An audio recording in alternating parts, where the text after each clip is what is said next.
संत सद्गुरू गोदड महाराज रथयात्रेनिमित्त कुस्तीचं आयोजन। पैलवान प्रवीणदादा घुले यांच्या हस्ते विजयी पैलवान यांचे करण्यात आले सत्कार।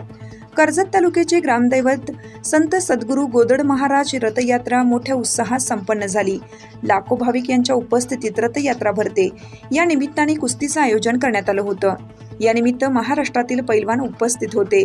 पैलवान विक्रम शेट्टे, पैलवान संतोष जगताप, पैलवान बंटी शेळके, पैलवान प्रशांत जगताप, भारत म्हस्के, पैलवान रामा कांबळे, पैलवान रोहित मोढळे, पैलवान राहुल काळे आदी पैलवान उपस्थित होते।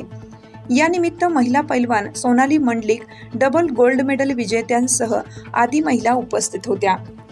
कर्जतचे पैलवान हर्षद युवराज पठाडे हिंद केसरी, महाराष्ट्र केसरी, अभिजित घटके यांचा पटा व संकेत हजारे यांच्यामध्ये चुरशीची लढत झाली। या कुस्तीमध्ये हर्षद पठाडे विजयी झाला। यावेळी विजयी पैलवान यांचा सन्मान पैलवान प्रवीणदादा घुले पाटील, महेश पाटील जामखेड पोलीस स्टेशनचे PI, आंबी जळगावचे युवा नेते प्रशांतदादा शहाजी गायकवाड, पुण्याचे उद्योजक संतोष भाऊ निकत, नानासाहेब कचरे या मान्यवरांच्या हस्ते विजयी पैलवान यांचे ट्रॉफी देऊन सत्कार करण्यात आले व पुढील भावी वाटचालीसाठी शुभेच्छा देण्यात आल्या। यावेळी प्रशांतदादा गायकवाड यांनी हर्षदसाठी बक्षिसांचा वर्षाव केला। प्रवीणदादा घुले पाटील यांनी विजयी पैलवान यांना रोख रक्कम 7,000 रुपयांचे बक्षीस देण्यात आलं। संतोष भाऊ निकत यांनी 1,500 रुपये बक्षीस देण्यात आलं व सर्व पैलवान यांना प्रवीणदादा घुले मित्रमंडळ यांच्याकडून शुभेच्छा देण्यात आल्या।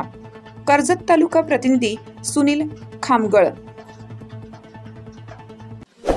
ताज्या बातम्यांसाठी आणि अपडेट्ससाठी राष्ट्रीय लोकराज्य न्यूज चॅनलला सबस्क्राईब करा, तसेच लाईक आणि शेअर करा।